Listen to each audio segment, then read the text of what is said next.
जय श्री हरि, जय श्री कृष्ण, जय श्री राधे। प्रिय दर्शकों, आप सभी का हमारे शिवांशी चैनल पर हार्दिक स्वागत है।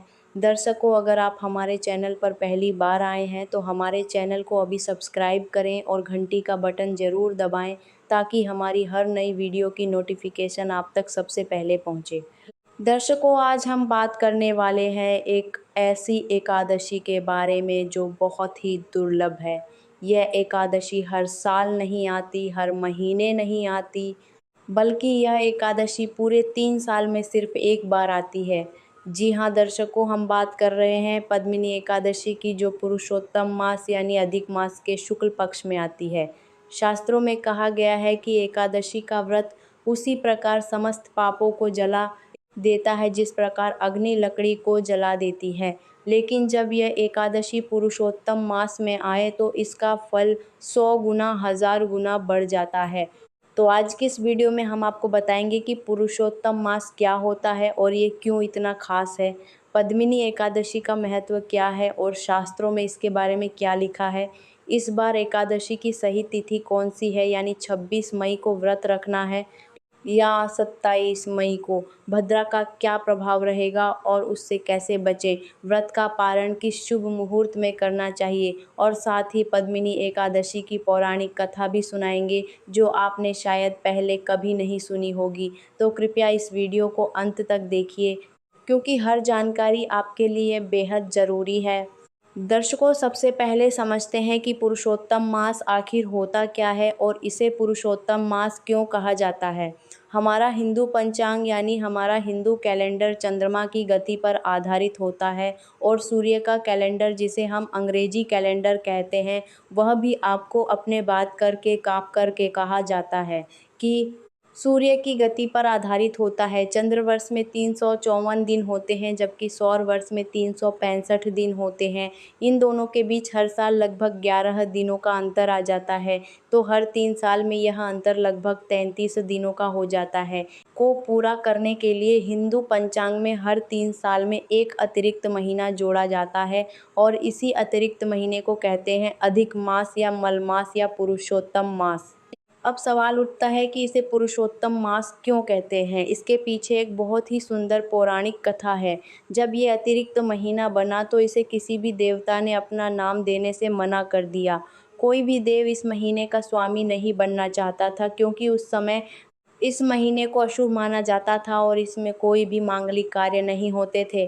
तब यह अतिरिक्त मास बहुत दुखी होकर भगवान विष्णु के पास गया और अपनी व्यथा सुनाई। भगवान विष्णु ने उसकी सारी बात बड़े प्रेम से सुनी और मुस्कुराते हुए कहा कि चिंता मत करो, मैं स्वयं पुरुषोत्तम इस मास का स्वामी बनूंगा। आज से यह मास मेरे नाम से जाना जाएगा, यानी पुरुषोत्तम मास। और भगवान ने यह वरदान दिया कि जो भी श्रद्धालु इस मास में मेरी भक्ति करेगा, दान करेगा, व्रत रखेगा, उसे सभी महीनों से अधिक पुण्य की प्राप्ति होगी। इसीलिए आज पुरुषोत्तम मास को सभी महीनों में सर्वश्रेष्ठ माना जाता है और इस पवित्र मास में आने वाली पद्मिनी एकादशी सभी एकादशियों में सबसे दुर्लभ और सबसे अधिक फलदायी मानी जाती है। दर्शकों, अब बात करते हैं एकादशी के सामान्य महत्व की। हिंदू धर्म में एकादशी यानी महीने की 11वीं तिथि को बहुत पवित्र माना जाता है। एक महीने में 2 एकादशी आती हैं, एक शुक्ल पक्ष में और एक कृष्ण पक्ष में। पद्म पुराण में लिखा है कि जो व्यक्ति एकादशी के दिन निराहार रहता है वह उस परम धाम को प्राप्त होता है जहाँ स्वयं भगवान जनार्दन निवास करते हैं। एकादशी का व्रत केवल उपवास नहीं है, यह एक आत्मशुद्धि की प्रक्रिया है। इस दिन अन्न का त्याग किया जाता है, मन को भगवान में लगाया जाता है, विष्णु सहस्त्र नाम का पाठ किया जाता है, भगवान के भजन और कीर्तन किए जाते हैं और दान पुण्य किया जाता है।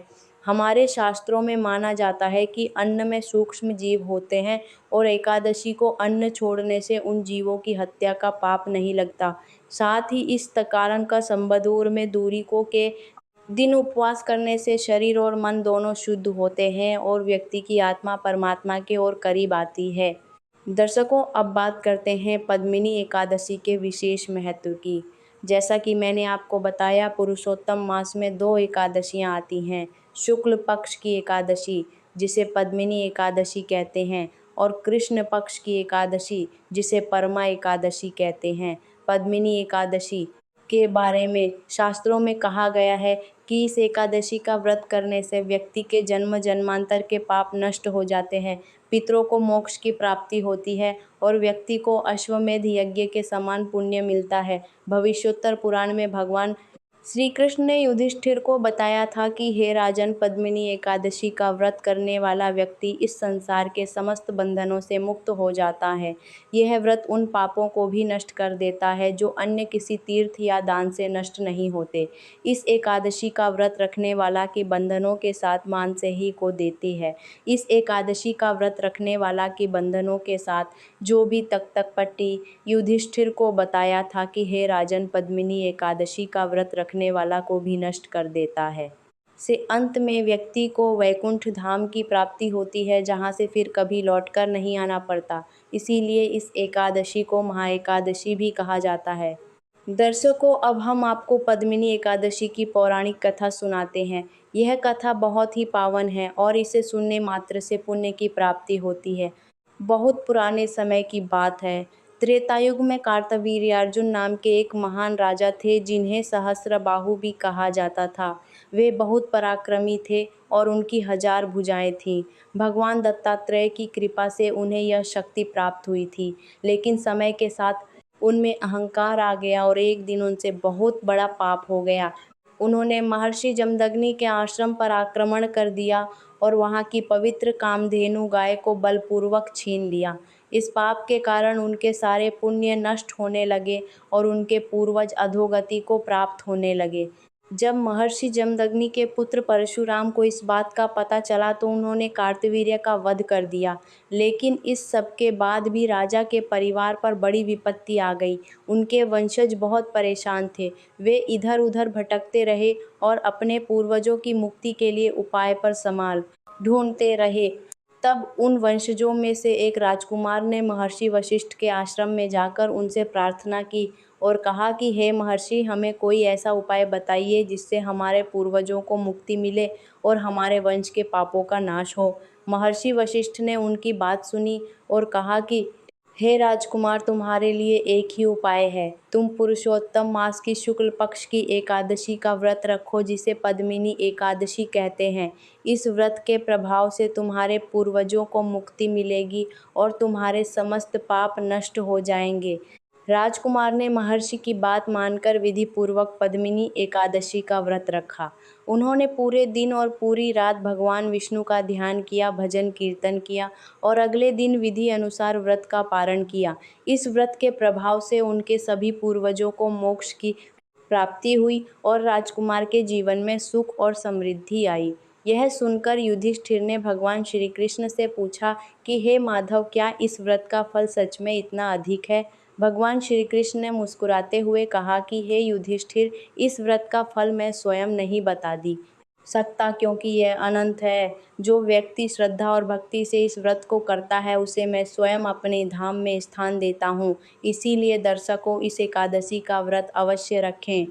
दर्शकों, अब बात करते हैं इस बार की पद्मिनी एकादशी की तिथि और मुहूर्त के बारे में।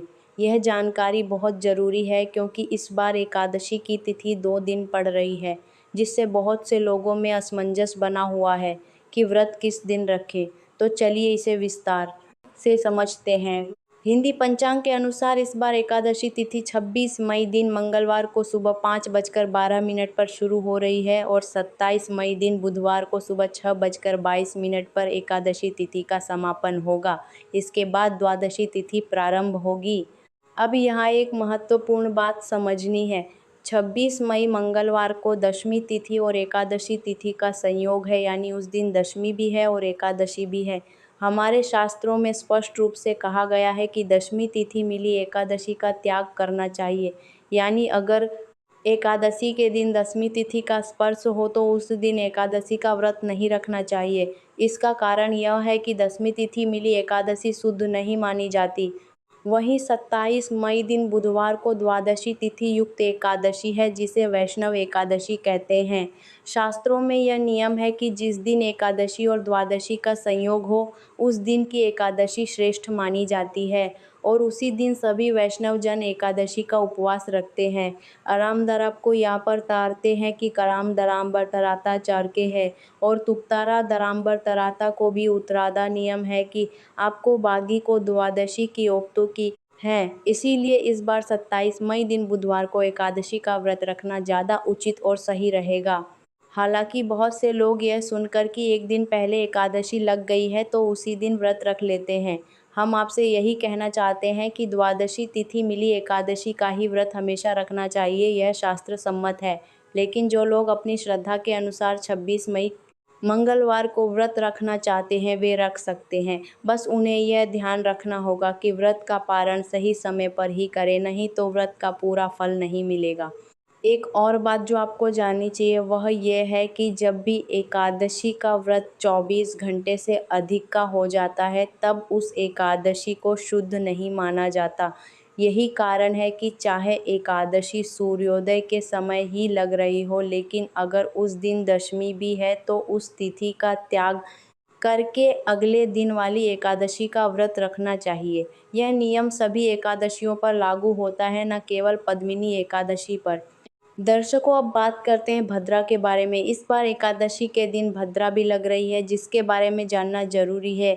26 मई मंगलवार को भद्रा काल शाम 5:42 से शुरू होगा और अगले दिन 27 मई बुधवार को सुबह 5:25 पर भद्रा की समाप्ति होगी। लेकिन एक राहत की बात यह है कि इस बार भद्रा का वास पाताल लोक में रहेगा। जब भद्रा का वास पाताल लोक में हो तो पृथ्वी लोक पर इसका कोई विशेष अशुभ प्रभाव नहीं पड़ता। इसलिए इस भद्रा से आपको घबराने की कोई ज़रूरत नहीं है। आप निश्चिंत होकर अपनी पूजा और व्रत कर सकते हैं। दर्शकों, अब आते हैं सबसे महत्वपूर्ण जानकारी पर, यानी व्रत पारण के शुभ मुहूर्त पर। क्योंकि सिर्फ व्रत रखना ही काफ़ी नहीं है, बल्कि व्रत का पारण सही समय पर करना भी उतना ही जरूरी है। अगर आपने गलत समय पर व्रत खोला तो आपके व्रत का पुण्य नष्ट हो सकता है। पहले बात करते हैं उन श्रद्धालुओं की जो 26 मई मंगलवार को व्रत रख रहे हैं। जो लोग दशमी तिथि मिली एकादशी यानी 26 मई मंगलवार को व्रत रखेंगे, उन्हें 27 मई बुधवार को दोपहर 1:31 से 3 बजे के बीच में व्रत खोलना होगा। इससे पहले केवल पूजा कर सकते हैं, लेकिन व्रत खोलने का कोई शुभ मुहूर्त नहीं है, क्योंकि हरिवासर का समय रहेगा। हरिवासर द्वादशी तिथि लगते ही प्रारंभ होता है और हरिवासर में व्रत खोलना वर्जित माना गया है। जो श्रद्धालु हरिवासर के समय जानबूझकर या अनजाने में व्रत खोलते हैं उनके व्रत का पुण्य नष्ट हो जाता है, इसलिए यह बात बहुत ध्यान से याद रखें।